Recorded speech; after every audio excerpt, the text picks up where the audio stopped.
여러분 안녕하십니까? 김동호 목사입니다. 오늘도 우리 날마다 기막힌 새벽 이어지고 있습니다.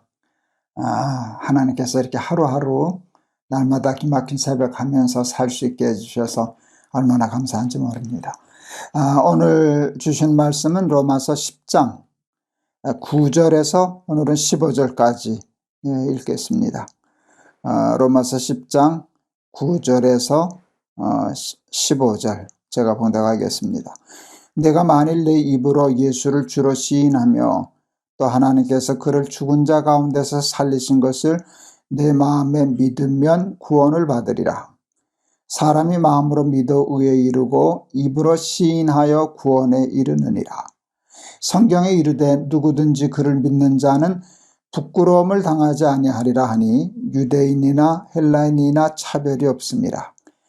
한 분이신 주께서 모든 사람의 주가 되사 그를 부르는 모든 사람에게 부여하시도다. 누구든지 주의 이름을 부르는 자는 구원을 받으리라. 아멘. 그런즉 그들이 믿지 아니하는 이를 어찌 부르리요? 듣지도 못한 이를 어찌 믿으리요? 전파하는 자가 없이 어찌 들으리요? 보내심을 받지 아니하였으면 어찌 전파하리요? 기록된 바 아름답도다 좋은 소식을 전하는 자들의 발이여 함과 같으니라. 아멘. 꽤 오래전입니다. 여러 해 전일 겁니다. 오래전에 텔레비전 프로그램 중에 레스큐 911 아마 미국 방송이었던 건데 그거 이제 번역해서 레스큐 911 이렇게 방송한 적이 있습니다. 저도 참 그 프로가 나오면 채널 돌리지 않고 끝까지 보고 많은 사람들이 애청하던 프로였어요. 쉽게 말하면 우리나라는 119고 미국은 911인데 이런 소방대원들이 화재난 현장에서 또 어려움에 처한 사람들 위험을 무릅쓰고 그 사람들의 생명을 건져내는 일을 이렇게 실화죠. 그냥 다큐처럼 풀어나가는 건데요. 근데 그게 그렇게 감동적이죠. 여러분, 세상에 가장 아름답고 훌륭하고 보람단 일은요, 생명을 살리는 거예요. 내가 잘 사는 것도 참 좋지만 남을 살리고 남을 잘 살게 하는 일이 인간이 해야 할 가장 아름답고 훌륭한 일이거든요. 그래서 많은 사람들이 자기가 직접 하지 않아도 911 대원들이 사람의 생명을 건지고 거기에 몰두하고 집중하고 최선을 다하는 모습을 보면서 이렇게 감동을 받는 거거든요. 우리나라에도 이제 119 대원들의 역할이 비슷한데요. 우리나라도 그런 류의 이제 방송이 있구나 했는데요. 많은 아이들에게 911, 119 소방대원이 선망의 직업 중에 하나예요. 여러분 아시죠? 너희들 하면 뭐가 될래? 나 소방대원 될 거예요. 119 대원 될 거예요. 이런 아이들이 꽤 많고 젊은이들이 그거 선택하는 경우가 참 많아요. 근데 여러 가지 보면 뉴스 같은 걸 보면 119 대원들의 봉급이 박봉이더라고요. 이렇게 여러 가지 여건이 어려운데, 그러니까 월급이나 무슨 처우에 대한 매력이 있는 게 아님에도 불구하고, 그리고 몸도 힘들고 더군다나 위험한데도 불구하고 119 대원이 되겠다고 지원하는 사람들이 많은 까닭이 뭘까요? 그게 사람을 살리는 일이니까. 그게 가장 아름답고 훌륭한 일이니까. 그게 자기 삶의 큰 보람, 많은 수익을 가져다 주지는 못하지만 돈하고 비교할 수 없는, 돈이 줄 수 없는 만족을 자기의 삶에 주니까. 그리고 무엇보다도 자기를 훌륭하게 만드는 것이니까 여기에 젊은이들이 도전한다고 그렇게 생각합니다. 제가 전에 영락교회 이제 협동 목회 할 때 제가 화요 성경 공부반이라는 걸 하나 만들었어요. 이제 주로 시편 이렇게 강의하고 그랬었는데 새벽 기도회 끝나고는 이제 아침에 공부하고 출근하는 남자 교우들 대상으로 이렇게 했었고요. 낮에는 그때 10시에 했나 11시에 했나 에는 이제 본당에서 이렇게 했는데 꽤 많은 분들이 와서 참여하셨어요. 본당에서 이제 성경 공부를 해야 할 만큼 이제 교인들이 꽤 많아서 제가 가장 보람 있게 생각했던 사역 중에 하나인데요. 어느 날 권사님 한 분이 저를 찾아와서 점심 대접을 하겠다고 그러셨어요. 왜 그러시냐고, 무슨 일이 있으시냐고 그랬더니 엉뚱한 말씀을 하셨어요. 목사님이 내 딸을 살렸어요. 저는 그 권사님 딸 본 적도 없었는데요. 아니, 난 권사님 딸 본 적도 없는데 누군지도 모르는데 제가 언제 권사님 딸을 살렸어요? 근데 평생 잊을 수 없는 귀한 얘기를 그때 제가 들었어요. 권사님으로부터. 그 권사님 따님이 우리나라 유명한 오페라 주연 가수셨대요. 그런데 결혼을 했는데 남편이 도망갔어요. 그냥 잠깐 어디 다녀온다, 미국 갔다 오겠다고, 미국을 다녀오겠다고 가서 미국 가서 안 돌아온 거예요. 그리고 버림을 받았어요. 그 따님이 누구나 다 충격이 되지만 너무 충격을 받아서 그 이후로 꼭 15년 동안, 만 15년 동안을 집 밖을 한 번도 안 나왔다는 거예요. 그러니까 완전히 폐인이 되지 않았겠어요? 뭐 오페라 주연 가수 하던 그런 모든 활동 다 끊기고 그냥 완전히 폐인이 돼서 살아가니까 그 어머니 마음에, 어머니 권사님 마음에 얼마나 마음이 아프고 괴로웠겠어요. 근데 이제 어머니가 이제 화요성경 공부하면서 계속 권하는 거예요. 엄마하고 같이 가서 한번 들어보자, 같이 공부하자. 그러는데 하나님의 때가 돼서 그랬는지 그 딸이 화요 공부에 오기 시작했어요. 오면 은혜를 받을까요? 그게 쉽지 않죠. 마음이 닫혀 있는데 그냥 왔다 갔다 왔다 갔다 하는데 어머니는 그냥 왔다 갔다 해주는 것만도 감사해서 이렇게 다녔는데요. 어느 날 성령의 역사죠. 강권적인 역사죠. 그냥 눈 감고 이렇게 쳐져 있는데 말씀이 하나 들어간 거예요. 그게 마음에 닿은 거예요. 여러분, 그것으로 그 사랑하는 딸의 15년의 방황이 끝났어요. 말씀이 들린 거죠. 말씀이 들린 거예요. 귀로는 늘 들었지만 여기에 들림이 없었는데 그날 하나님의 강권적인 역사로 어떤 말씀 하나가 이렇게 마음에 닿았어요. 마음이 열렸어요. 열린 마음의 문으로 말씀이 들어가기 시작했어요. 들리기 시작했어요. 그래서 살아났어요. 이제는 어머니 손을 끌고 다니기 시작하고 그냥 그동안 죽었던 삶이 살아나니까 그걸 다 보상하듯이 남이 받는 은혜의 몇 배를 매일 받는데 우리 딸 살았어요. 목사님이 살리셨어요. 제가 살린 건 아니죠. 네, 말씀이 살렸죠. 그래서 그 권사님 딸 이렇게 해서 같이 식사를 했는데 그날 그렇게 기쁘더라고요. 조금 과장하면 오늘 죽어도 더 원 없다. 그런 행복감을 맛봤어요. 내가 목사인데 내가 목사가 되어서 내가 직업적인 소명을 가지고 하나님의 말씀을 공부하고 그것을 전했더니 그 말씀이 생명이 되어 15년 동안 두문불출 죽어 살던 생명이 살아났다. 그 하나만을 위해서라도, 그 권사님 딸 한 사람만을 위해서도 목사 된 거 참 잘했다. 그때 제가 깨달았어요. 내가 911 대원이구나. 119 대원이구나. 내가 영적인 레스큐 대원이구나. 그때 참 기뻤습니다. 권사님이 이제 화해성경 공부반에는요, 성가대가 있었어요. 성가대에 들어가더라고요. 자기 찬양한다고. 어느 날 지휘자가 우리 권사님 잘 누군지 다 아니까 찬양 중에 독창을 시켰어요. 은혜스러웠을까요? 안 은혜스러웠을까요? 은혜스러웠죠.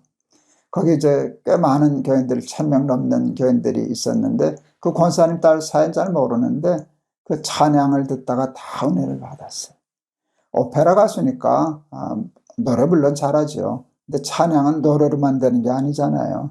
거기에 간증이 있고 은혜가 있는데 그 죽었던 딸이 말씀으로 살아서 부르는 찬양처럼 은혜스러운 찬양이 어디 있겠어요?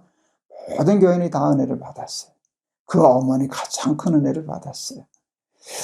말이 좀 길어졌네요.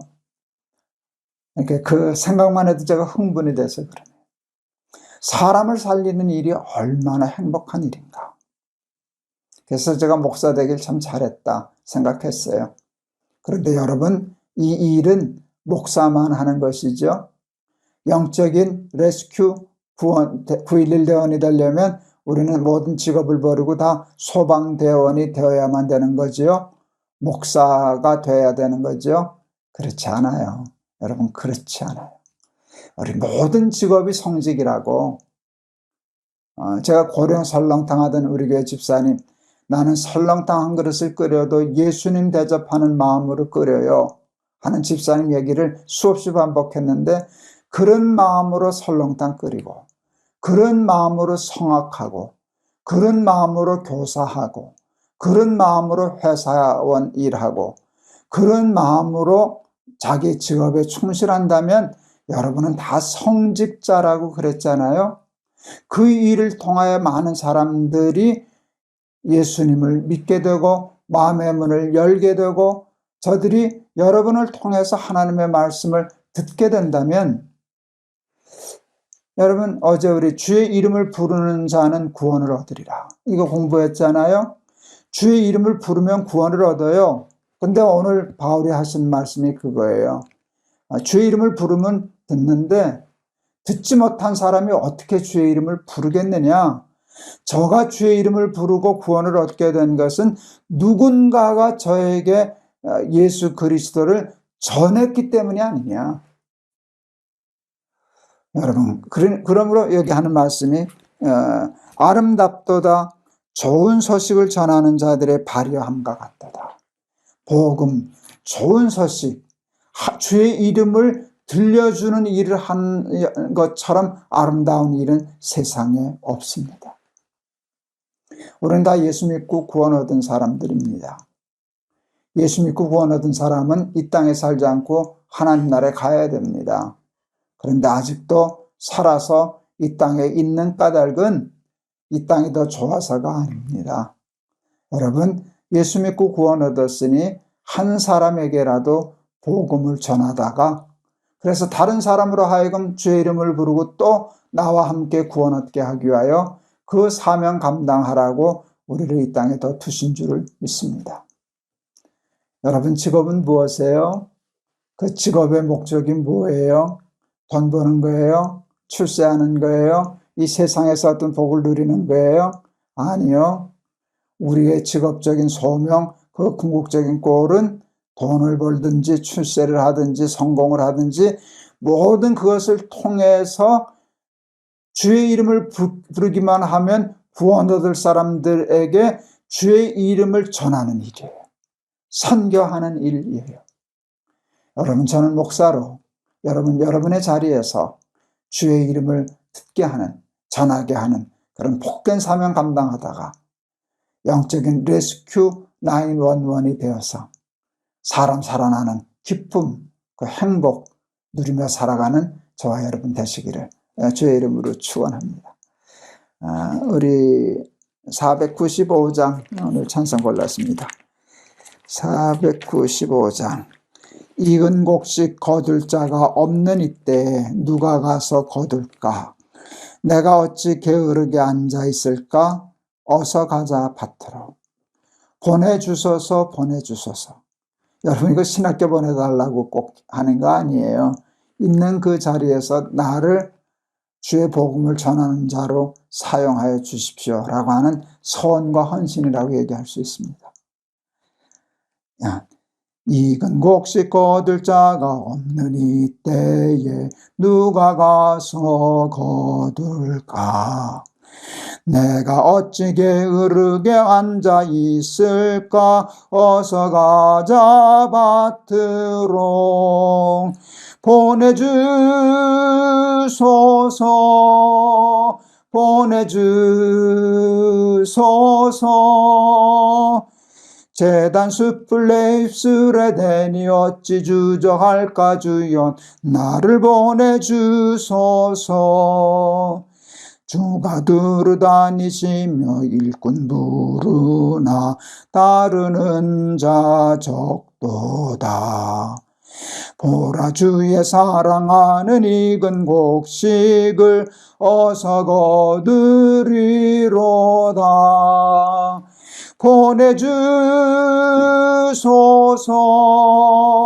보내주소서. 재단 숯불 내 입술에 대니 어찌 주저할까 주여 나를 보내주소서. 주가 나를 부르시니 언제 어디나 기뻐가서 일하리. 주가 명령 내리실 때 능력 받아서 기뻐 거두리로다. 보내주소서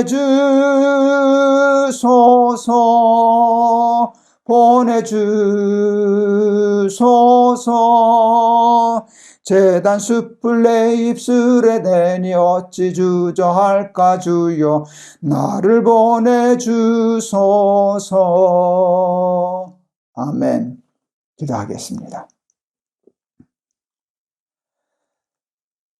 사람의 생명을 구원하고 살리는 것보다 더 복되고 보람되고 나를 행복하게 하는 일이 없습니다. 하나님, 부족한 것이 벌써 오래전에 이야기를 간증하면서 다시 그것이 기억이 나서 오늘도 얼마나 기쁘고 감사하고 행복했는지 모릅니다. 부족한 것이 전한 하나님의 말씀이 15년 동안 문 닫고 살아있어도 죽은 것만 같은 삶을 살던 사랑하는 딸의 마음에 닿자 단 그 말씀 하나가 닿는 것으로 15년의 죽음과 방황이 끝나고 구원 얻고 천국의 삶을 살게 했던 놀라운 역사를 간증했습니다. 누가 전해 주어야 들어야 부르지 않겠느냐. 주의 이름을 불러서 살게 하는데 주의 이름을 그의 귀에 들려준 자가 있기 때문인데 그 발이 참 아름답다 하신 말씀을 기억합니다. 우리가 그 아름다운 발을 가지고 어떤 직업을 가졌든지 그 직업의 궁극적인 목적을 세상적인 욕심에 두지 않고 선교적인 욕심, 영적인 욕심에 두고 살아가는 우리 사랑하는 날깃의 가족들, 식구들 다 되게 하옵소서. 그리하여 하나님, 우리 날깃의 가족 때문에 많은 사람들이 주의 이름을 듣게 하시고 부르게 하시고 살게 하시옵소서. 예수 그리스도의 이름을 받들어 기도하옵나이다. 아멘. 여러분 감사합니다. 여러분 주의 이름을 전하는 선교적인 삶을 사는 왕같은 제사장들 다 되셔서 하나님께 칭찬받으시고 또 여러분 세상이 주지 못하는 행복과 보람과 그것을 이 땅에서 누리며 살아가는 우리 날깃의 가족들 되길 바랍니다. 감사합니다. 승리하세요. 여러분 사랑합니다.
안녕하세요. 김동원 목사입니다.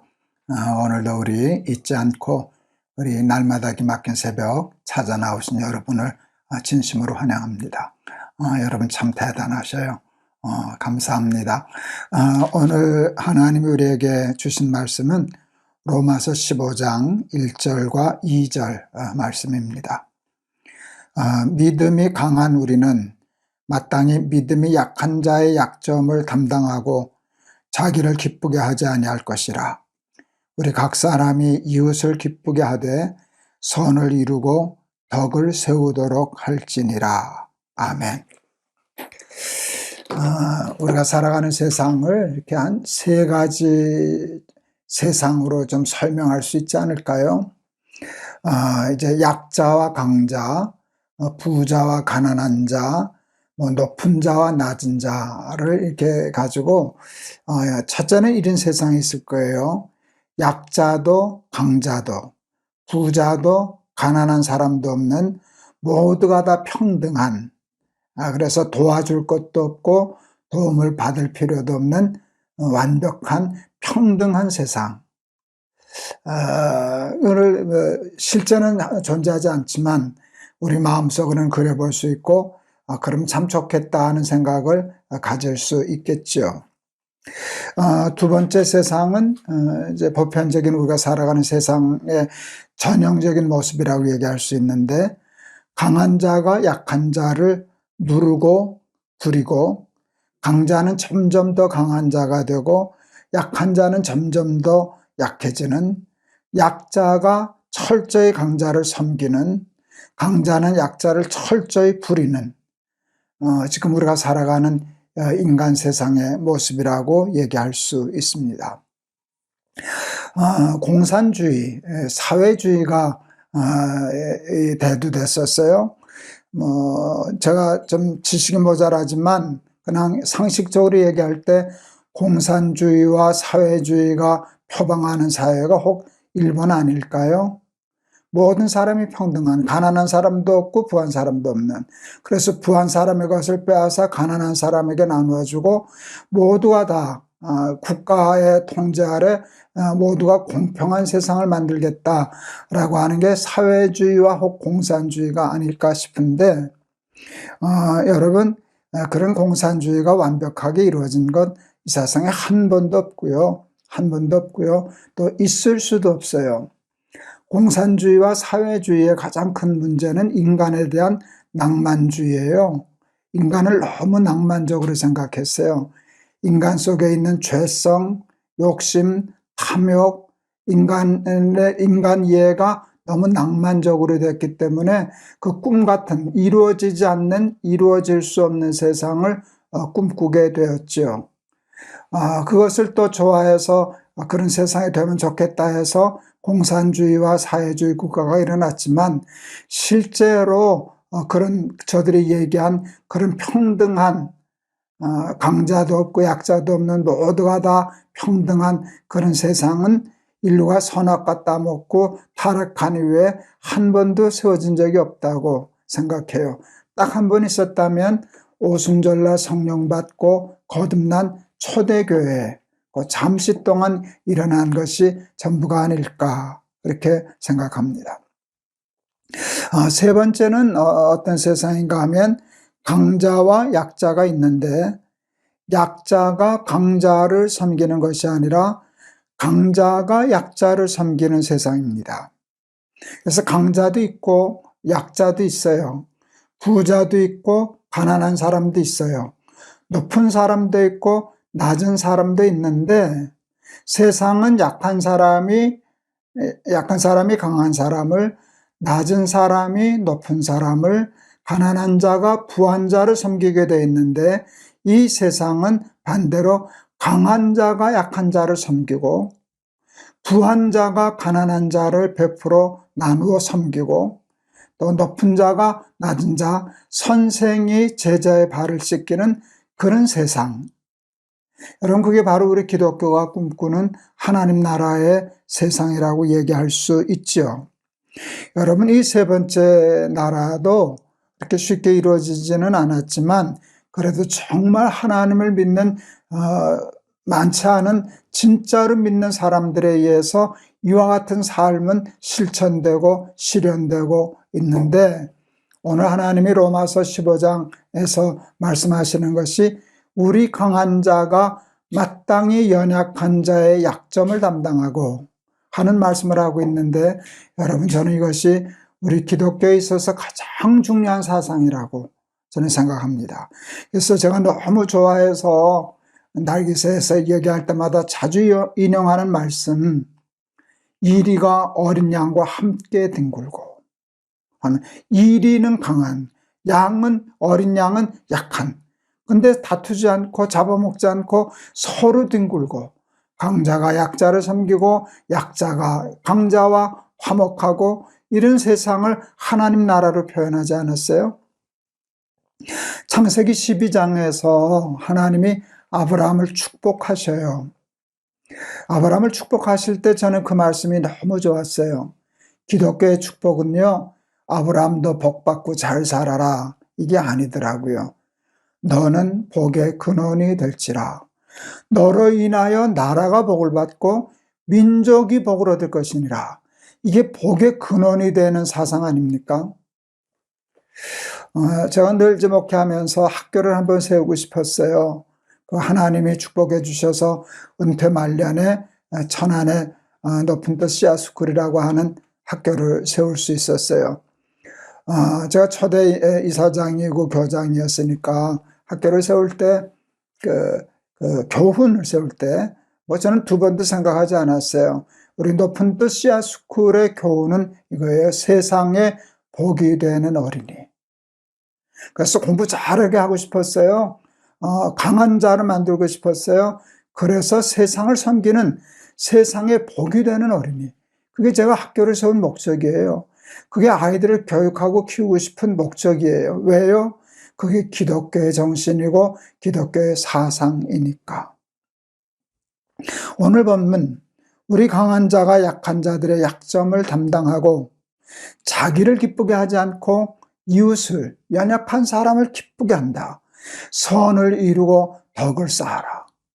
여러분, 이건 평범한 말씀 같지만 우리가 꼭 마음에 새기고 그것을 실천하기 위하여 노력하고 기도하고 애써야 할 매우 중요한 기독교의 정신 중에 정신이라고 믿습니다. 제가 우리 큰아이 얘기 자주 했잖아요. 고3 때 공부를 꽤 잘해야 되겠다 싶은 아이가 이렇게 썩 열심히 하지 않길래 꼭 한번 공부 좀 열심히 하라는 얘기를 했었다고. 근데 공부 좀 열심히 하지 그렇게 얘기 안 하고 그때 하나님 참 지혜를 주신 것 같아요. 소위 성공한 사람 중에 두 종류의 사람이 있단다. 하나는 5,000명분을 혼자 깔고 앉아 먹는 사람, 또 하나는 5,000명을 먹이는 사람. 저는 오병이어를 5,000명을 먹이는 사람으로 풀었어요. 그 어린아이가 자기 작은 것이라도 하나님께 드렸더니 그것 때문에 5,000명이 먹었잖아요. 그 아이 때문에. 하나님 때문이지만 하나님이 그 아이를 통해서 5,000명을 먹였잖아요. 나는 그 아이가 그렇게 부러웠어요. 쟤는 5,000명을 먹인 사람이다. 그래서 5,000명을 먹이는 사람이 되라. 공부 잘해서 공부해서 남 주냐? 그게 틀린 말이란다. 공부해서 남 줘라. 복의 근원이 되라. 그날부터 우리 아이가 공부를 참 열심히 했어요. 그게 아이에게 도전이 되었던 것 같습니다. 책상머리에 모저지 전지로 공부해서 남 주자. 5천 명을 먹이는 사람이 되자. 최상의 것을 하나님께 드리자. 이렇게 써놓고 공부를 열심히 하더라고요. 여러분 아이들에게 여러분 자녀를 기르실 때 공부 열심히 해라. 돈 버는 거 벌 수 있으면 열심히 벌어라. 성공, 출세할 수 있으면 출세하는 거 좋지. 근데 자기를 기쁘게 하려고, 나 복받고 나만 잘 살려고 그런 세상적인 철학과 가치관을 가지고 공부하고 돈 벌고 출세하고 성공하는 게 아니라, 강한 사람이 되는 게 아니라, 너 왜 그렇게 강한 사람 되려고 그러냐? 너 왜 그렇게 열심히 돈 버냐? 너 왜 그렇게 열심히 공부하냐? 그럴 때 섬기려고. 약한 사람, 나보다 약한 사람 돕고 섬기려고. 저들을 기쁘게 해주려고. 선을 행하고 덕을 세우기 위하여 나는 공부한다, 나는 돈 번다, 나는 사업한다, 나는 세상에서 열심히 일해서 출세하려고 그런다. 이렇게 얘기한다면 얼마나 좋은 세상이 될까. 여러분 강자도 약자도 없는 그런 세상 될 수도 없지만 돼도 재미없을 것 같아요. 강자가 약자를 섬기는 세상, 이 얼마나 근사한 세상입니까? 그렇게 하면 거기에 정이 있잖아요. 또 도움을 받는 사람은 얼마나 감사해요. 감사할 줄 알고 베풀 줄 알고, 그래서 그런 정이 오고 갈 때 하나님의 나라 에덴 동산이 이루어진다라고 생각하는데, 오늘 말씀은 여러분이 꼭 암송을 하시면 좋겠어요. 믿음이 강한 우리는 마땅히 믿음이 약한 자의 약점을 담당하고, 여기에는 믿음이라는 이렇게 단어로 한정했지만 여러분 볼 때에도 다 넓혀도 다 맞는 말이거든요. 우리 강한 자가 마땅히 연약한 자의 약점을 담당하고, 우리는 상대방의 약점을 공격하거든요. 여러분 동물들은요 약육강식이잖아요. 약한 것을 보면 거기만 공격해요. 그 전에 이제 고양이를 길러보면은요, 이제 고양이는 영역 다툼하는 동물이잖아요. 암놈들은 좀 괜찮은데 순놈들은 밤낮 나가서 싸우고 오더라고요. 우리 고양이가 밤낮 싸우고 오는데 그 상대방 고양이가 누군지는 모르겠는데 꼭 문대, 그래서 상처난 데만 공격해요. 그 본능이에요. 약한 데를 공격하면 이길 수 있다. 이게 동물의 본능이거든요. 근데 인간은 더 하거든요. 보통 인간들이 사람들의 약점을 공격해서 그를 짓밟아서 그의 몫을 내 것으로 빼앗아서 나는 더 가지고, 이게 보통 세상의 구조인데, 예수 믿는 사람들도 강자도 있고 약자도 있는데 저들은 강자가 약자를 섬겨, 선생이 제자들의 발을 씻겨, 부자들이 가난한 자를 도와. 그래서 초대교회 오순절 성령 받은 거듭난 초대교회들과 같이 하나님의 나라를 이루어 사는 모습을 본다면 여러분 그게 선교가 되고 하나님의 나라가 이 땅에 임하지 않겠습니까? 우리 강한 자가 마땅히 연약한 자의 약점을 담당하고, 이 말씀 꼭 기억하고 여러분 훈련하고 노력하고 기도하실 수 있기를 바랍니다. 여러분 깨닫는 것만으로는 부족해요. 훈련해야 해요. 5천 명을 먹이는 사람이 되게 하기 위해서 제가 아이들에게 시킨 훈련은 이삭죽기 훈련이었어요. 귀퉁이라도 다 쓰지 말고 작은 돈이라도 가난한 사람을 위해서 남겨두거라. 이렇게 귀퉁이 그랬어요. 제가 그래서 이삭죽기가 됐었는데요. 제가 동안교회 목회할 때 교인들에게 이삭죽기 하시라고 그러면서 그때 나름대로 기준으로 제안한 게 뭔가 하면 한 달에 하루목, 하루 정도는 나 아닌 남을 위해서도 살 수 있지 않겠냐. 그럴 때 제가 평생 잊을 수 없는 감동적인 일을 겪었어요.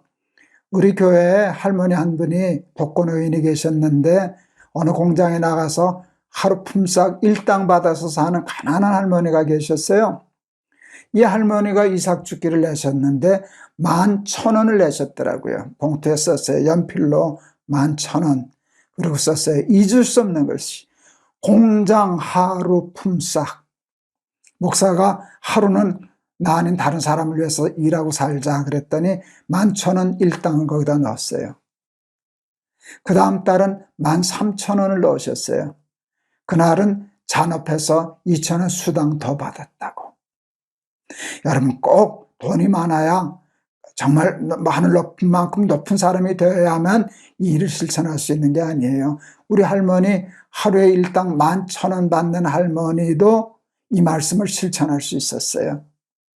여러분, 그런 마음으로 산다면 내가 약해도 나보다 더 약한 자를 섬기고, 내가 나보다 강한 사람도 있지만 약한 사람도 나도 섬기고, 도움도 받지만 도움도 주고, 이러면서 산다면 좋은 세상 되리라. 제가 그 할머니한테, 할머니는 안 내도 되셔요. 하루 11,000원 버는 할머니가 뭘 그렇게 내셨어요? 그랬더니 할머니 그러셨어요. 나 이 돈 다 못 써. 나도 하루는 가난한 사람이었을 수 있어. 여러분, 우리 할머니는요, 가난한 분이었어요. 그러나 못 사는 사람 아니었어요. 우리는 함부로 그런 할머니, 가난한 할머니를 못 사는 사람이라고 그러는데 그분은 잘 사는 분이었잖아요. 부자지만 못 사는 사람 얼마나 많은데요. 가난한데도 잘 사는 사람이 있을 수 있는데, 여러분, 잘 사는 것은 강한 사람이 약한 사람을 돕고 섬기는 것, 그게 잘 사는 것임을 꼭 기억하고 실천하는 우리 날개새 가족들 다 되시기를 바랍니다. 우리 218장 제가 찬송 골랐습니다. 내 마음과 정성을 다하여서 주 너의 하나님을 사랑하라. 내 몸을 아끼고 사랑하듯 형제와 이웃을 사랑하라. 내 마음과 정성을 다하여서 주 너의 하나님을 사랑하라. 내 몸을 아끼고 사랑하듯 형제와 이웃을 사랑하라. 주께서 우리에게 명하시니 그 명령 따라서 살아가리. 널 미워해 찌는 원수라도 언제나 너그럽게 사랑하라. 널 핍박하는 자 위에서도 신실한 마음으로 복을 빌라. 주께서 우리에게 명하시니 그 명령 따라서 살아가리. 나 항상 주님을 멀리하고 형제를 사랑하지 못하였다. 이러한 죄인을 사랑하사 주께서 몸버려 죽으셨다. 속죄 큰 사랑 받은 이 몸 내 생명 다 바쳐 충성하리.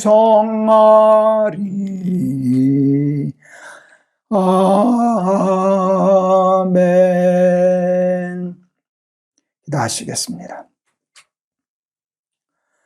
공산주의, 사회주의는 강한 자도 없고 약한 자도 없고 부한 자도 없고 가난한 사람도 없는 평등한 사회를 얘기하지만 그런 세상 이 땅에 이루어진 적이 없습니다. 인간에 대한 이해가 너무 낭만적입니다. 사람의 욕심이 뿌리가 된 원조가 있는 죄인이라는 사실을 망각하였기 때문에 결국은 실패하고 말았습니다.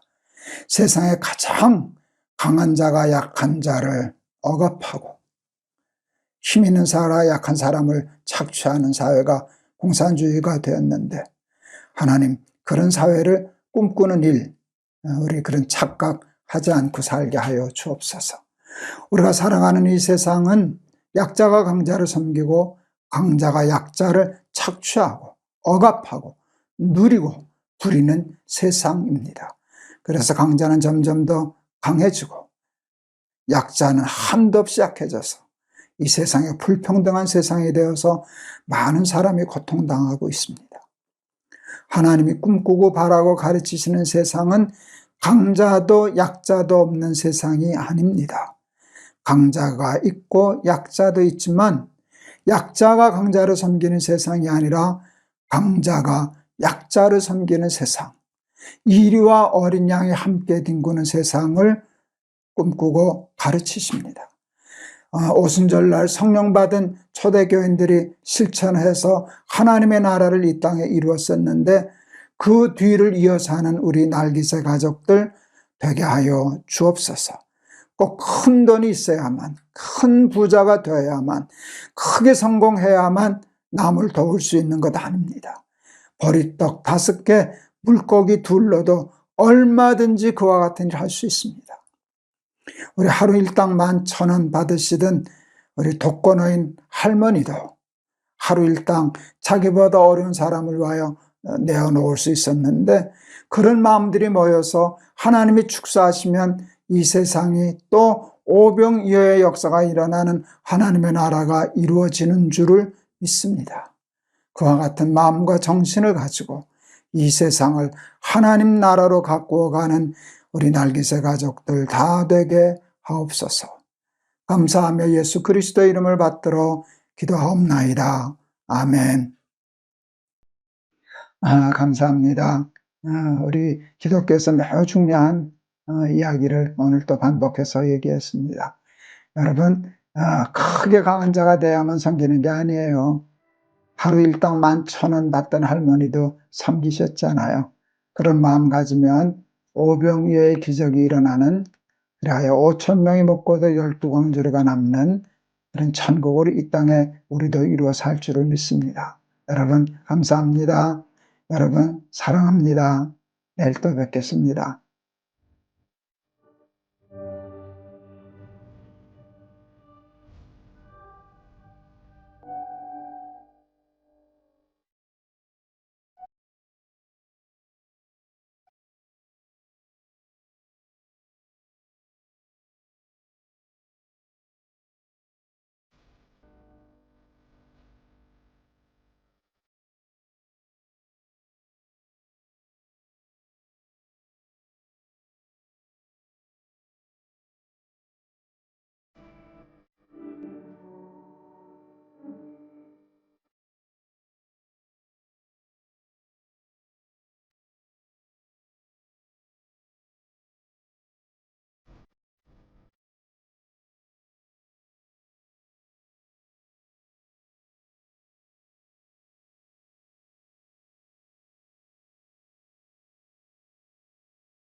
여러분 안녕하세요. 김동욱 목사입니다. 오늘도 잊지 않으시고 우리 날마다 기막힌 새벽 찾아 나오신 여러분들 진심으로 감사합니다.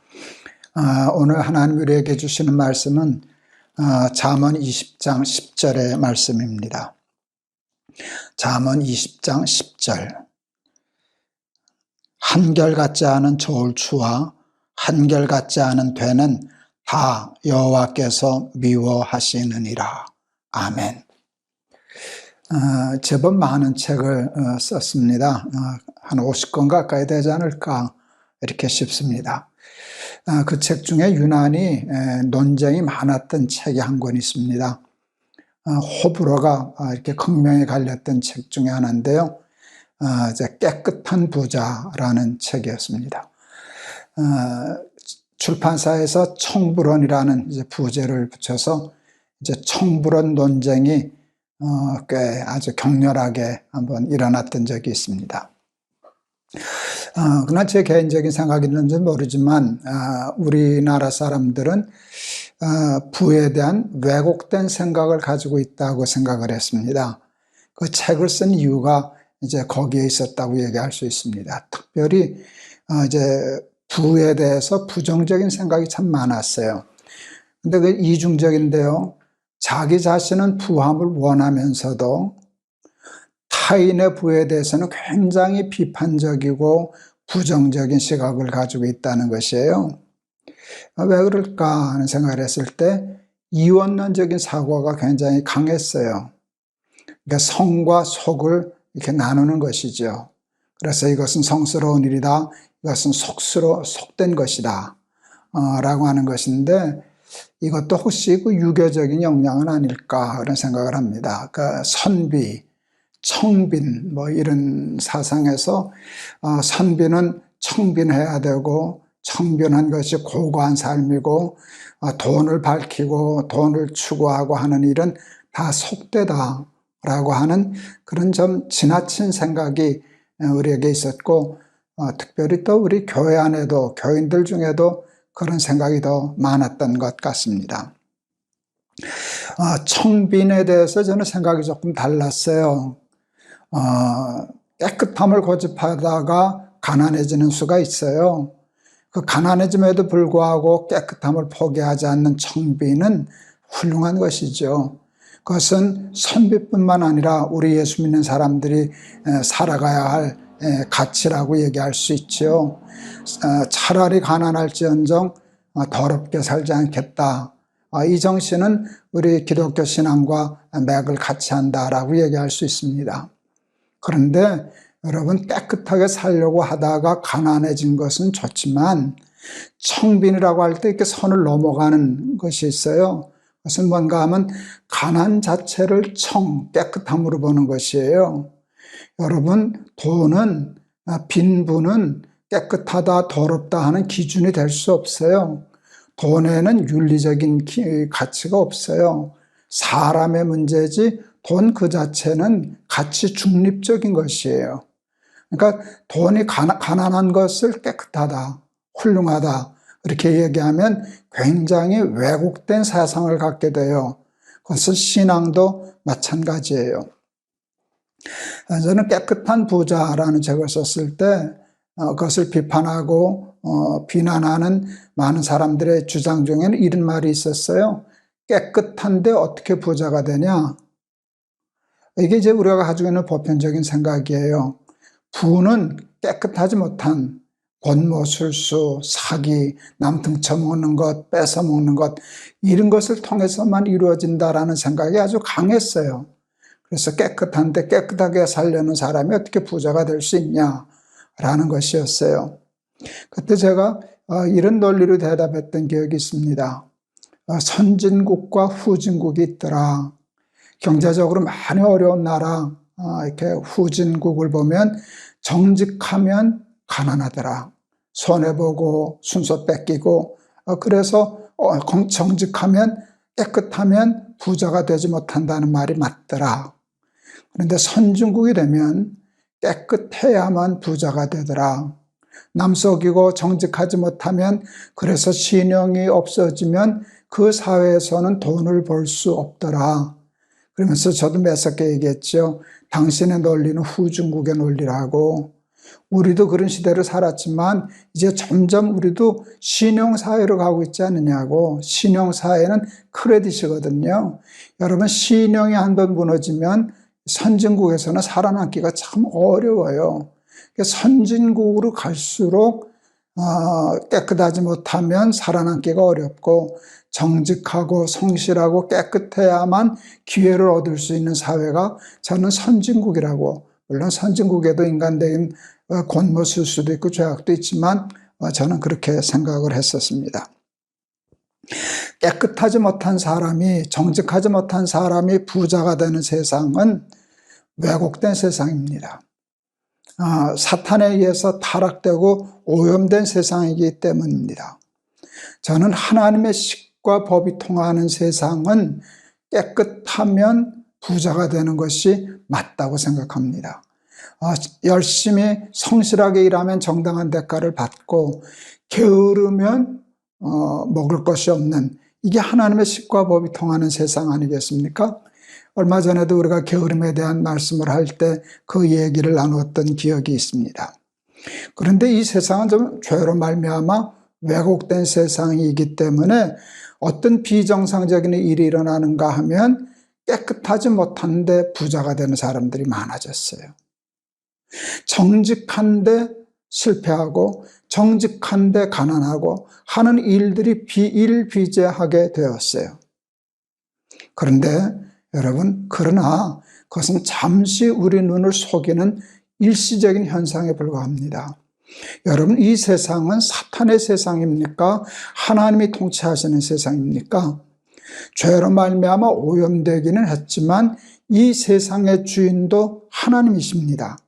하나님이 통치하셔요. 그러기 때문에 하나님의 식과 법이 결국은 통해요. 그래서 게으른 자는 먹을 것이 없어지고, 깨끗하지 못한 사람은 하나님의 미움을 받아서 성공하지 못하고, 정직하고 성실하고 하나님의 식과 법을 쫓아 사는 사람이 영적으로도 부유해지만 세상적으로 육적으로도 부유해지는 것이 저는 이 세상이라고 생각을 했습니다. 하나님은 속이는 저울, 속이는 되박 미워하신다고, 자기의 이익을 얻기 위해서 남 속이는 일을 하나님이 싫어하신다고, 이 단순한 말씀을 여러분 마음에 새기고 자녀들에게 유산으로 물려줄 수 있는 부모 되기를 바랍니다. 사람을 속이면서 이익을 취하는 자는 하나님이 미워하신다. 여러분, 하나님 모르던 우리 민족도 장사하는 분들이 이래 얘기했잖아요. 되박을 속이면 3대가 망한다. 여러분, 이게 경험에서 얻은 거거든요.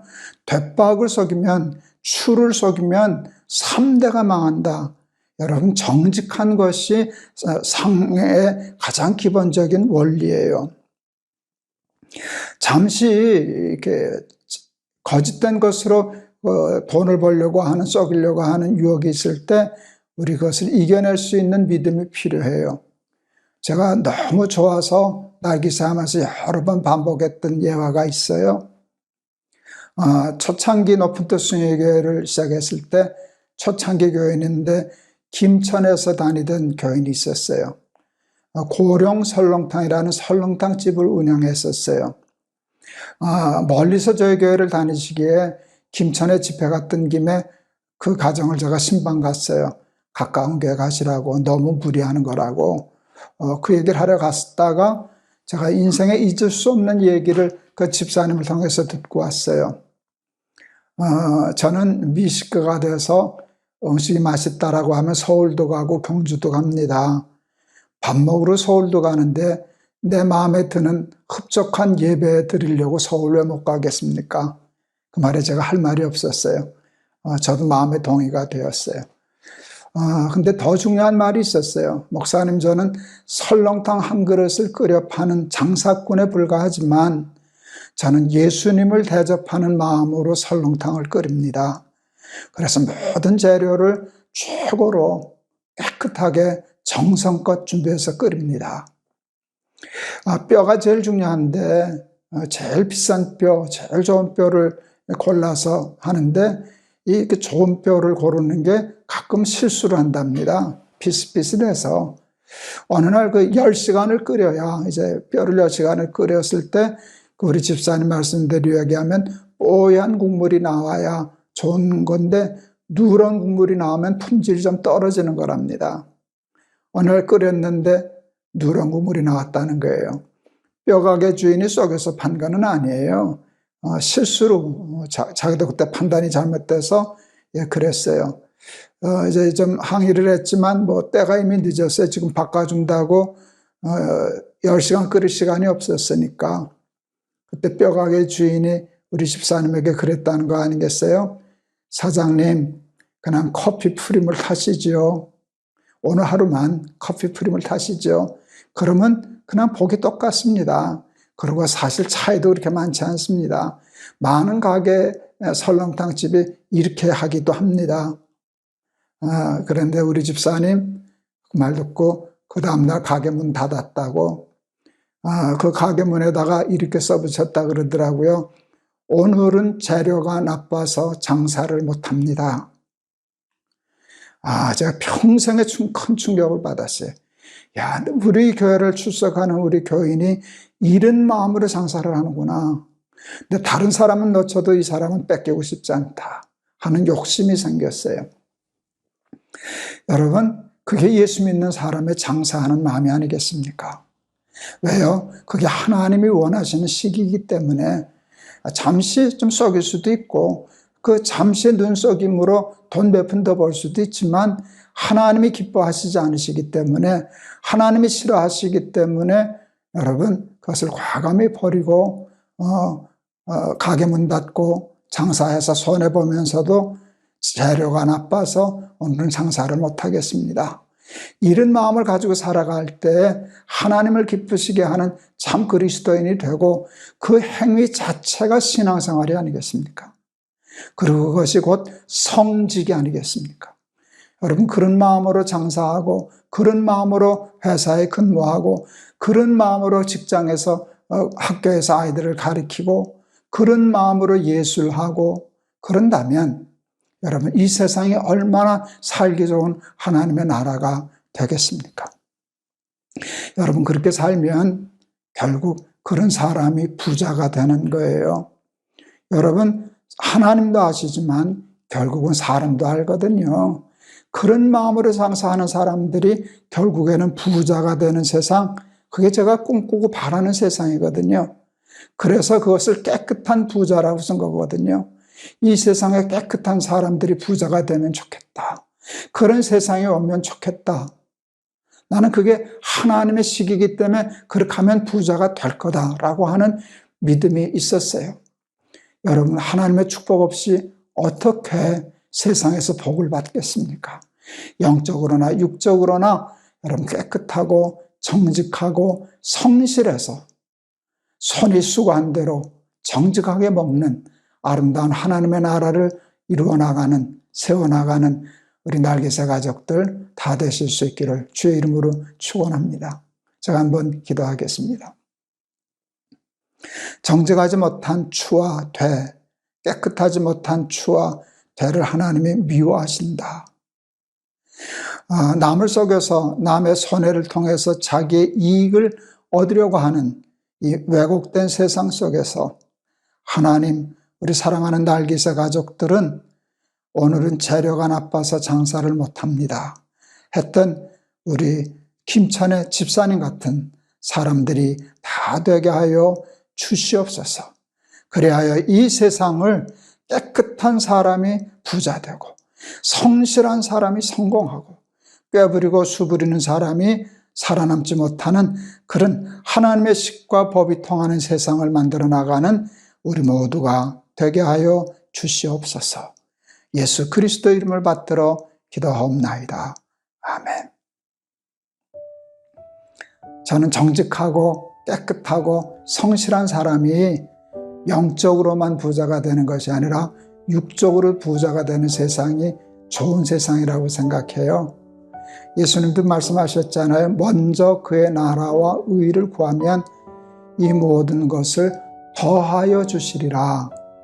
먼저 하나님의 나라와 의를 구하는 사람이 우리가 무엇을 먹을까 입을까 마실까 하는 우리가 세속적이라고 이렇게 생각했던 것도 하나님이 더 축복해 주신다. 나는 이게 기독교 정신이라고 생각합니다. 하나님이 기뻐하시기 때문에 좀 손해보는 것 같아도 정직하고 성실하고 뼈부리지 않고 살아가는 우리 날개새 가족들 다 되시기를 축원합니다. 여러분 감사합니다. 우리 다음에 또 뵙겠습니다. 우리 오늘이 토요일이니까 이제 월요일 날 뵙겠습니다. 여러분 사랑합니다.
여러분 안녕하세요. 김동원 목사입니다.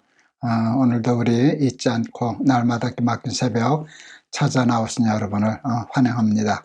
하나님이 오늘 저희들에게 주시는 말씀은 잠언 23장 24절에서 25절 말씀입니다. 잠언 23장 24절 25절 의인의 아비는 크게 즐거울 것이요 지혜로운 자식을 낳은 자는 그로 말미암아 즐거울 것이니라.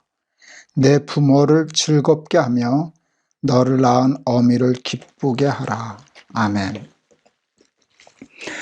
제가 높은 뜻 순회교회 목회할 때 저희 노회에서 은퇴하신 목사님 사모님과 같이 저희 교회 출석을 하셨어요. 그 목사님이 은퇴하실 때 그 아들 중에 한 분이 사업에 크게 성공을 해서 재정적으로 여유가 있는 분이었는데 아버지 목회하시면서 수고하셨다고 좋은 차도 하나 사드리고 또 아파트도 하나 사드리고 그리고 아버지 마음껏 쓰시라고 카드도 하나 만들어드리고 그래서 얼마나 좋아하셨는지 모릅니다. 그 차 자랑을 그렇게 하셨어요. 자랑할 만하죠. 제가 한번 놀려 먹었어요. 어른 목사님을 목사님 그 차에다 하나 써붙여요. 그랬더니 뭐라고 써붙일까? 우리 아들이 사준 차. 써붙이고 다녀요. 그랬더니 웃으시더라고요. 여러분, 세상에서 제일 좋은 차가 무슨 차게요? 네, 자네들이 사준 차 아니겠어요? 아들이 사준 차, 딸이 사준 차. 그러면 정말 부모는 써붙이고 다니고 싶을 거예요. 그게 제일 좋은 차죠. 그게 그렇게 저도 부럽더라고요. 그래서 저 하나님 앞에 몰래 기도했어요. 하나님, 저도 우리 아들이 차 사주게 해주세요. 아들이 사준 차 한번 타보게 해주세요. 그리고 말이 아주 우습게 나갔어요. 하나님 늙음하게 자식 덕 보게 해주세요. 라고 기도했어요. 여러분, 자식 덕 보려고 자식을 기르는 부모는 없을 거예요. 그러나 자식 덕을 볼 수 있다면 그게 얼마나 큰 기쁨이 되겠어요. 그래서 자식 덕 보게 해주세요라는 기도를 한 적이 있어요. 어버이 주일이었는데요. 그때 저희 교회는 청년들이 참 많이 왔잖아요. 꽤 많이 모였는데 청년들에게 어버이 주일 설교하면서 이렇게 설교했어요. 오늘 설교 끝나고 이렇게 기도해라. 하나님, 우리 부모님 늙음하게 제덕 보게 해주세요. 그렇게 기도하라 라고 설교했어요. 설교 끝나고 그 기도를 시켰어요. 아이들이 그냥 그 기도를 따라 하더라고요. 네, 그 기도를 하다가 아이들이 많이 울었어요. 많은 아이들이 울었어요. 우리 부모님 늙음하게 제덕 보게 해주세요 라고 하는 말이 그렇게 마음에 감동이 되었던 것 같아요. 그걸 강단에서 보는 제 마음이 참 기쁘더라고요. 그리고 그 아이들이 그렇게 예쁘더라고요. 그때 제가 이 마음이 들었어요. 나도 저렇게 예쁜데 하나님이 얼마나 저거 이쁘게 보실까. 저 기도는 하나님이 꼭 들어주시겠다라고 하는 마음의 확신 같은 게 왔어요. 들어주고 싶으셨을 거예요. 그러고 보니까 야, 쟤네들 부모 오늘 나 때문에 수지 맞았다 하는 그런 생각이 들었어요. 그런데 그 생각을 하다가 늙음하게 저 아이들의 부모님들이 저 아이의 덕을 보려면 저 아이들이 잘 돼야 되겠구나. 복을 받아야 되겠구나. 하나님이 복을 주시겠구나. 그래서 성경에 부모에게 효도하는 자에게 땅에서 잘 되고 장수하리라 라고 하는 축복을 약속하셨구나 라는 것을 알게 되었어요. 그러니까 여러분, 자식 덕 보게 해주세요 라고 하는 것, 기도는요, 염치 없는 기도가 아니라 자식을 축복하는 기도가 되는 거예요. 하나님이 부모가 자식 덕 보게 하려고 그런 마음을 자식이 가지면 그 기도를 응답해 주시려고 하나님께서 그 자녀에게 땅에서 잘 되고 장수하는 복을 주시지 않겠습니까? 이게 논리적으로 이게 딱딱 들어맞더라고요. 그런데 제가 성경을 읽다가 하나님도 저와 똑같은 마음이시라는 걸 알게 되었어요. 여러분, 말라기 3장에 보면 우리가 잘 아는 11조에 대한 말씀이 있잖아요. 하나님이 우리에게 11조를 달라시는 거예요. 나 만군의 여호와가 이르노라. 너의 온전한 11조를 내 창고에 들여 내 집에 양식이 있게 하고 하는 말씀이에요. 어느 날 그 말씀이요, 굉장히 이제 아이들 눈으로 좀 장난기스럽게 읽혀졌어요. 제가 한번 좀 불경스럽지만 하나님 화내지 않으실 것 같으니까 한번 제가 불경스럽게 번역을 해볼게요. 만군의 여호와가 이르노라. 야, 나 하나님인데 이렇게 말씀을 꺼내시는 거예요. 너의 온전한 11조를 내 창고에 들여 나 돈 좀 줘. 11조 달라는 게 돈 달라시는 거잖아요. 그래서 우리가 물어요. 하나님, 돈은 왜요? 그랬더니 하나님 뭐라 말씀하시는가 하면 내 집에 양식이 있게 하고, 쉽게 말하면 쌀 사게. 그게 그 뜻이더라고요. 얘들아, 나 돈 좀 줘야 되겠다. 나 쌀 사야 돼. 나 생활비 떨어졌어. 돈 좀 줘. 그 말씀이더라고요. 그러니까 이 말씀이 이해가 안 되는 거예요. 말이 안 되는 말씀이에요. 만군의 여호와 하나님이, 만물을 입히시고 먹이시는 하나님이 아니 우리에게 쌀 사달라고 그러시는 게 말이 안 되잖아요. 설령 우리가 하나님 용돈 좀 드릴까요? 하나님 생활비 좀 보태드려요? 그렇게 하면 하나님이 야, 이 자식아, 내가 만물을 입히고 먹이는 하나님이다. 내가 네가 주는 돈으로 쌀 사고 생활하랴 내 걱정이나 해라. 그러셔야 되는 거잖아요. 그런데 그 하나님이 만물을 천하 만물을 입히고 다 먹이시는 그 하나님이 정작 자기 집에 당신 집에 양식은 우리 11조 받아서 하고 싶다는 거예요. 달라고. 왜 그러셨을까? 자랑하고 싶어서. 자랑하고 싶어서. 아들이 주는 돈, 아들이 사준 차가 최고거든요. 옛날에 국민연금 광고였어요. 기막힌 광고가 나왔어요. 그 부모들의 심리를 아주 잘 파악해서 만든 광고였어요. 영감님 셋이 나와요. 한 영감이 자기 두 친구에게 자랑해요. 아들이 용돈 줬다고, 30만 원이나 줬다고. 그랬더니 옆에 있던 그 친구 영감님이 그래요. 우리 딸은 50만 원 줬는데, 그러니까 30만 원 받았다고 하는 할아버지 기가 팍 죽었어요. 그랬을 때 세 번째 할아버지가 기가 막힌 말을 해요. 난 70만 원 받았는데. 그러니까 두 할아버지가 놀래가지고 어느 아들이 그렇게 많이 줘? 그때 근사한 대사가 나와요. 국민연금. 여러분, 그게 부모 마음이잖아요. 돈의 문제가 아니라 우리 아들이 나 용돈 줘. 우리 아들 효자야. 그거 자랑하고 싶어서.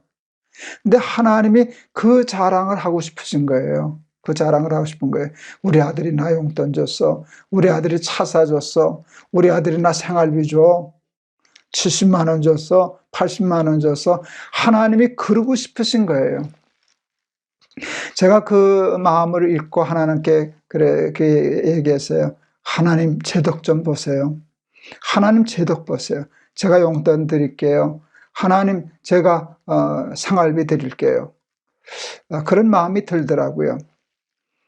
광고 중에 참 근사한 감동적인 카피들이 있어요. 무슨 어느 회사 보일러 회사 광고였죠. 날씨가 이렇게 쌀쌀해지니까, 요즘처럼 갑자기 쌀쌀해지니까 이제 착한 며느리가 자기 남편에게 시골에 계신 부모님 걱정을 하는 거예요. 부모님 집이 추울 텐데 여보, 아버님 댁에도 보일러 한 대 놔드려야 되겠어요. 여러분, 그 마음이 얼마나 따뜻해요. 보일러 받아도 따뜻해요. 그거 아마 정말 그 광고로서는 아마 대상 중에 대상을 받아야 할 광고가 아니었을까. 저는 두고두고 생각해요. 우리가 하나님께 대하여 그런 마음을 가지고 산다면 하나님이 얼마나 기뻐하실까요? 우리는 하나님의 자녀인데 하나님 댁에 보일러 한 대 놔드려야 되겠다. 하나님 뭐 부족한 거 없으신가? 하나님 제가 뭐 도와드릴 일 없어요? 하나님 용돈 좀 드릴까요? 여러분 그런 마음으로 사실 때 하나님 참 기뻐하시겠다. 근데 제가 아까 얘기했잖아요. 늙음하게 제 덕 보게 해주세요라고 기도하면 하나님이 그 아이들에게 복을 주신다고. 왜? 그 아이들이 땅에서 잘 되고 장수해야 복을 받아야 여러분 그 부모에게 덕을 끼치지 않겠어요. 그래서 11조에도 그 말씀이 나와요. 하늘에서 땅에 쌓을 것이 없도록 복을 내가 주나 안 주나 시험해보라. 이게 논리적으로 딱 맞아요. 제가 1977년도에 결혼을 했습니다. 문효동남 외아들이었잖아요. 아이를 기다렸어요. 하나님이 감사하게도 아이를 주셨어요. 아내가 임신했다는 얘기를 해주었을 때 정말 공중부양이 되더라고요. 제가 금방 아이의 이름을 지었어요. 제 큰아이 이름은 부열입니다. 아비 부자 기쁠 열자. 아비의 기쁨이라고. 예. 제가 퇴근해서 버스에서 내려서 정거장에서 집에까지 3분에서 5분이면 걸어가요. 근데 그 아이를 낳고 제가 한 번도 걷지 않았어요. 뛰어다녔지. 제가 그래서 생각했어요. 그때 그 한 1년 그렇게 뛰어다닐 때 그것만 생각해도 저 아이가 나한테 준 기쁨, 그 빚은 내가 평생 갚아도 못 갚는다 라고 생각했어요. 그리고 실제로 이름값대로 살았어요. 그래서 우리 세 아들, 감사하게도 세 며느리, 우리 손주들까지 애비, 할아비의 기쁨이 되어줘서 얼마나 감사한지 모르겠습니다. 사랑하는 우리 날개새 가족 여러분, 부모님들의 기쁨 되시기를 바랍니다. 부모님을 즐겁게 하는 효자들 되시기를 바랍니다. 부모님이 여러분들 덕보실 수 있도록 그런 효자 되시기를 바라고 더 나아가서 하나님의 기쁨과 하나님의 자랑이 되는 하나님의 자녀가 되시길 바랍니다. 그리고 하나님 앞에 한번 그래 보시죠. 하나님 보일러 한 대 놔드릴까요?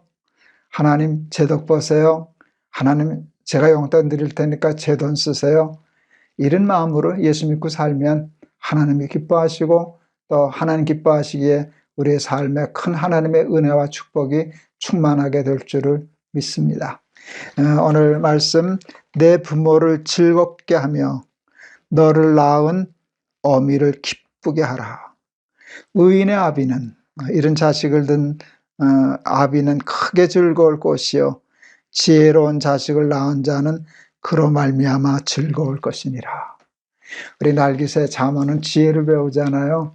이 지혜로 말미암아, 오늘 주신 지혜로 말미암아 여러분의 부모님, 또 우리의 부모님이신 하나님이 즐거워하시고 기뻐하시는 하나님 나라의 부열이 다 되시기를 바랍니다. 기도하겠습니다. 너의 아버지를 즐겁게 하고 너를 낳은 어미를 기쁘게 하라. 부모에게 효도하는 자에게는 땅에서 잘되고 장수하는 복을 주리라 하는 말씀을 기억합니다. 하나님, 우리는 하나님의 자녀입니다. 하나님, 제 덕 보세요. 하나님, 우리 덕 보세요. 우리가 그렇게 살 수 있도록 우리의 믿음을 축복해 주세요. 예수 그리스도 이름을 받들어 기도하옵나이다. 아멘. 여러분의 부모님들이 여러분의 덕을 보고 더 나아가 하나님이 여러분 덕 보는 그런 축복이 있으시기를 바랍니다. 하나님이 그거 바라고 계셔요. 하나님은 우리 덕 보고 싶으셔요. 그래서 우리 덕 보고 싶으셔서 우리에게 복을 주셔요. 복 받기 위해서 부모 섬긴다 그게 아니에요. 부모 섬기면 하나님이 그렇게 해주셔요. 여러분 그 복을 놓치지 않고 다 받으시고 또 그 복 때문에 여러분의 부모님과 우리 하나님이 영광을 받으시고 하나님이 덕보시는 귀한 삶 되기를 바랍니다. 감사합니다. 여러분 내일 또 뵐게요. 여러분 사랑합니다.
여러분 안녕하십니까? 김동호 목사입니다.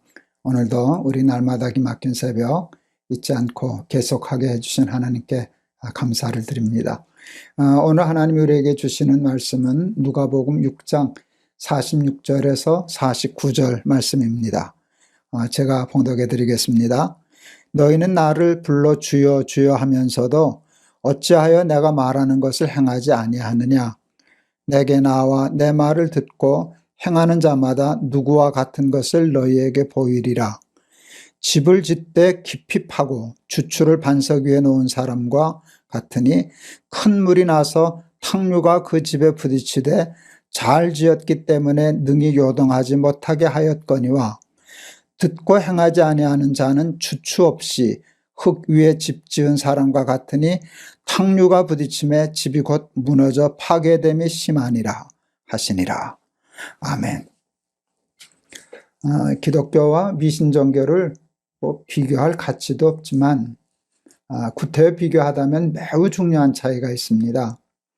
미신적인 종교는 운명과 팔자를 믿는데 기독교는 운명과 팔자를 믿지 않는다는 것입니다. 인생을 집을 짓는 건축에 비유할 때 미신적인 종교는요, 그 집을 자기가 짓는 게 아니라 신이 다 짓는 거예요. 신이 마음대로 짓고 마음대로 배분해요. 너는 이 집 사라, 너는 저 집 사라, 이렇게 배분하죠. 근데 그 집이 마음에 안 들면 구술해요. 큰 재물을 들여서 제사를 드려요. 그래서 신의 마음을 움직여서 집을 바꾸어요. 그것을 팔자를 고친다 라고 얘기를 해요.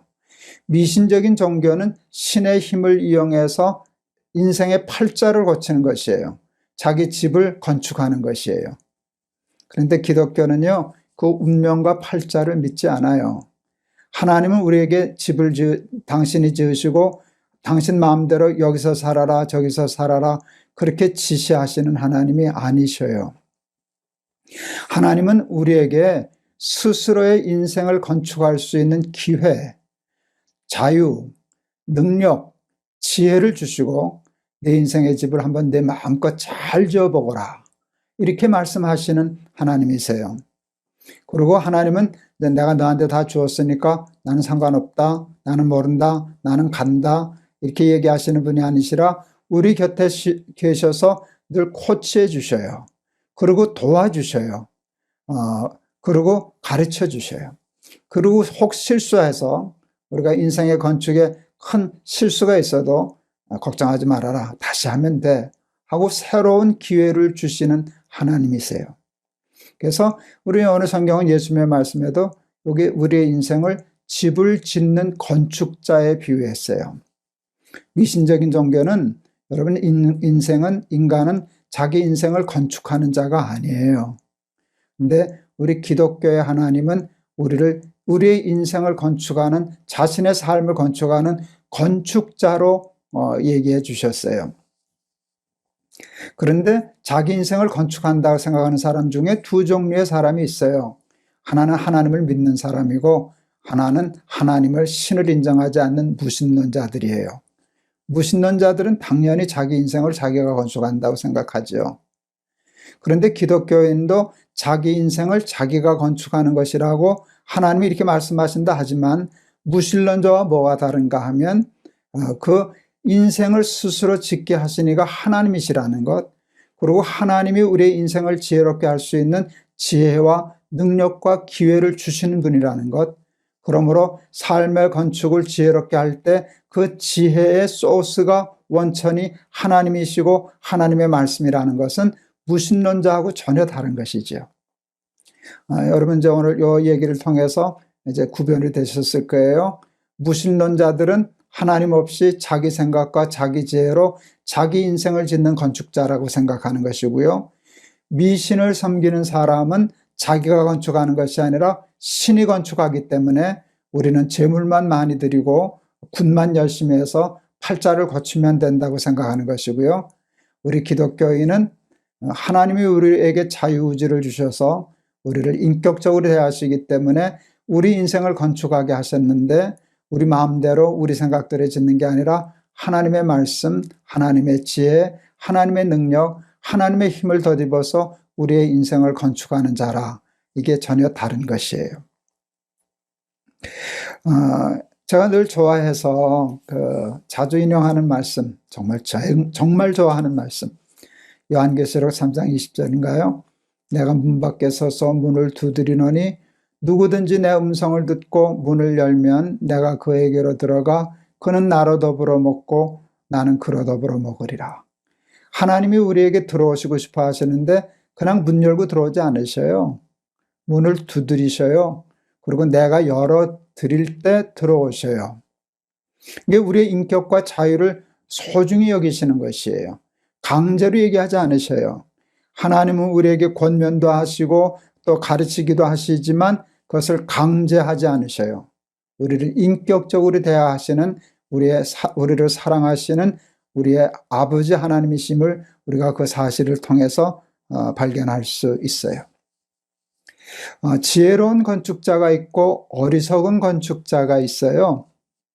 지혜로운 건축자는요, 반석 위에 집을 짓는 자고요. 어리석은 건축자는요, 흙 위에, 모래 위에 집을 짓는 사람이에요. 어떤 차이가 있나?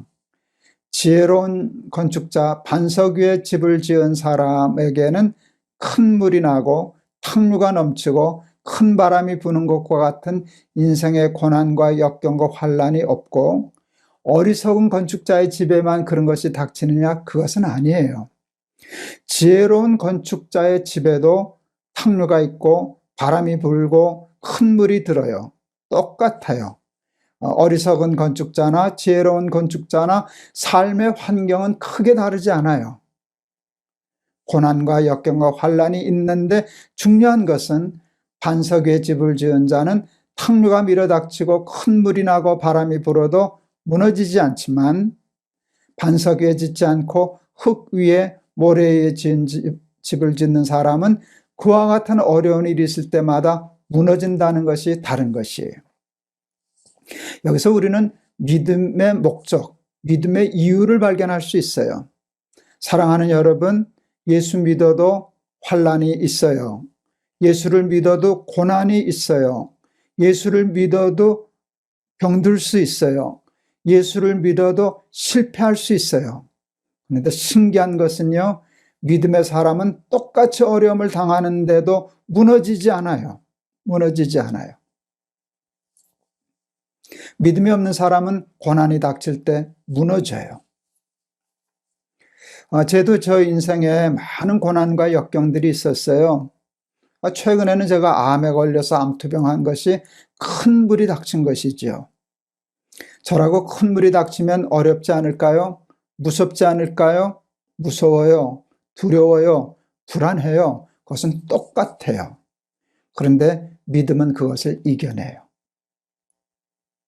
여러분, 제가 그것을 여러분과 같이 나누고 있잖아요. 시시때때로 몰려드는 우울함과 불안함과 두려움과 무서움을 하나님을 믿는 믿음이 어떻게 이겨내는가를 여러분과 지금 나누어 가고 있잖아요. 이게 제 인생을 반석 위에 지었기 때문이에요. 하나님의 말씀 위에 지었기 때문이에요. 그런데 흙 위에 집을 지으면 이와 같은 어려움이 있을 때 하나님 원망하고 하나님 떠나고 무너지고 인생의 전체가 무너지는 것을 볼 수 있어요. 그런데 반석 위에 집을 짓는 자는 어떤 사람인가 얘기할 때 오늘 예수님이 이렇게 말씀하셔요. 말씀을 듣고 행하는 사람. 어리석은 자, 흙 위에 집을 짓는 자는 듣는 것은 똑같은데 행하지를 않는 사람. 듣기만 해서는 소용없다는 거예요. 들음에서 믿음이 생기지만 믿음의 완성은 여러분 행함에 있는 것이에요. 듣기만 하고 깨닫기만 하고 심지 않고 행하지 않는다면 그는 결국 흙 위에 집을 짓는 자와 같아요. 제가 오래전에 우리 날기사 하면서 한번 인용했던 그 시인데요. 그 독일 류이벡 교회 아주 낡은 벽에는 이런 시가 적혀 있었다 그래요. 꽤 유명한 시예요. 제가 한번 다시 읽어드리려고 합니다. 너희는 나를 주라 부르면서 따르지 않고, 너희는 나를 빛이라 부르면서 우러러보지 않고, 너희는 나를 길이라 부르면서 따라 걷지 않고, 너희는 나를 삶이라 부르면서 의지하지 않고, 너희는 나를 슬기라 부르면서 배우지 않고, 너희는 나를 깨끗하다 부르면서 사랑하지 않고, 너희는 나를 부하다 부르면서 내게 구하지 않고, 너희는 나를 어질다 부르면서 오지 않고, 너희는 나를 존귀하다 부르면서 섬기지 않고, 너희는 나를 강하다 부르면서 존경하지 않고, 너희는 나를 의롭다 하면서 두려워하지 않으니, 그런즉 너희를 꾸짖을 때에 나를 탓하지 말아라. 가슴 찔리는 시간일 수 없어요. 주여 주여 하는 자마다 다 구원을 얻을 것이 아니다. 하나님의 말씀대로 행하는 자가 구원을 얻는다. 이게 여러분 예수님의 하나님의 가르침이 아니시겠습니까? 우리 날개새 식구들은 주의 말씀을 듣는 자입니다. 여러분, 듣지도 않는 사람에 비유하면 그건 얼마나 큰 다행인지 모릅니다. 그러나 이것은 시작일 뿐 이 건축의 완성은 아닙니다. 들었으면 행해야 합니다. 듣기는 쉬워도 살기는 어렵습니다. 제가 전에 섬기던 교회 장로님이 미국 LA인가를 가셨는데 조카가 제 설교 테이프를 듣더랍니다. 그래서 그 장로님이 조카에게 물었대요. 그 설교 좋으냐? 그랬더니 예, 김 목사님 설교 참 좋습니다. 그때 우리 장로님이 이렇게 농담하셨다 그러더라고요. 얘야 조심해라. 김 목사님 설교는 듣기는 쉬운데 살기는 좀 어렵단다. 근데 그 김 목사의 설교만 그런 게 아니라 하나님의 말씀 자체가 그래요. 들을 수는 있는데 살기는 어려워요. 왜 살기가 어려운가 하면 우리가 원죄로 타락했기 때문이에요. 그 가치관이 바뀌었기 때문이에요.